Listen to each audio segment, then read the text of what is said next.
ಎಲ್ಲರಿಗೂ ನಮಸ್ಕಾರ. ಇಂದಿನ ವಿಷಯ ಅಲೋವೆರಾ ಅಂತ. ನೋಡಿ, ಇದು ಅಲೋವೆರಾ ಈ ರೀತಿ ಸುಂದರವಾಗಿ ಭೂಮಿಯಲ್ಲಿ ನೆಟ್ಟರೆ ಬೆಳೆಯುತ್ತದೆ. ಅಲೋವೆರಾವು ಸಾಕಷ್ಟು ಸಂಜೀವಿನಿಯಂತಹ ಔಷಧೀಯ ಗುಣಗಳನ್ನು ಹೊಂದಿದೆ. ಈ ಅಲೋವೆರಾವನ್ನು ಜ್ಯೂಸಾಗಿ ಮಾಡಿ ಕೆಲವರು ಉಪಯೋಗಿಸುತ್ತಾರೆ.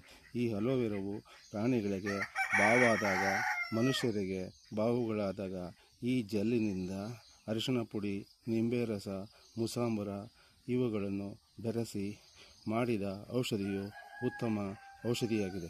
ಓಕೆ, ಈ ಅಲೋವೆರಾವು ಕಾಲುಗಳು, ಮಂಡಿ ಕಾಲುಗಳು ಊತ ಬಂದಾಗ ಇದನ್ನು ಕೊಯ್ದು ಈ ರೀತಿ ಮಂಡಿಗಳಿಗೆ ಬೆಳೆದರೆ ಊತವನ್ನು ಹೋಗಲಾಡಿಸುವ ಶಕ್ತಿಯನ್ನು ಹೊಂದಿದೆ. ಅಲ್ಲದೆ ಈ ಅಲೋವೆರಾವನ್ನು ತಲೆಗೆ ಹಾಕುವ ಶಾಂಪುಗಳಲ್ಲಿ ಕಂಪನಿಗಳು ಉಪಯೋಗಿಸುತ್ತಾರೆ. ಅಲ್ಲದೆ ಕೆಲವು ರೈತರು ಈ ಅಲೋವೆರಾವನ್ನು ಬೆಳೆದು ಲಕ್ಷಾಂತರ ರೂಪಾಯಿಯನ್ನು ಗಳಿಸಿದ್ದೇವೆ ಎಂದು ಟಿವಿಗಳಲ್ಲಿ ಇದರ ಬಗ್ಗೆ ಮಾತನಾಡುತ್ತಾರೆ. ಅಲ್ಲದೆ ಅಲೋವೆರಾವನ್ನು ಕೆಲವು ಕಂಪನಿಗಳು ಮಾತ್ರ ಈ ರೀತಿ ಬೆಳೆಸಿ ರೈತರಿಗೆ ಹಣವನ್ನು ಕೊಡುತ್ತಾರೆ.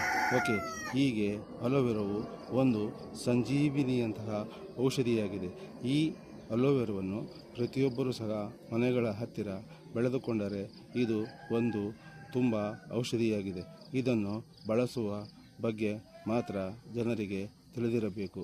ಓಕೆ, ಹೀಗೆ ಅಲೋವೆರಾವು ಒಂದು ನೋಡಲು ಸುಂದರವಾದ ಗಿಡವಾಗಿದ್ದು ಇದರಲ್ಲಿ ಕಂದು ಬಣ್ಣದ ಹೂವುಗಳು ಬರುತ್ತವೆ. ಓಕೆ, ಈ ಹೂವು ಸಹ ನೋಡಲು ಸುಂದರವಾಗಿರುತ್ತವೆ.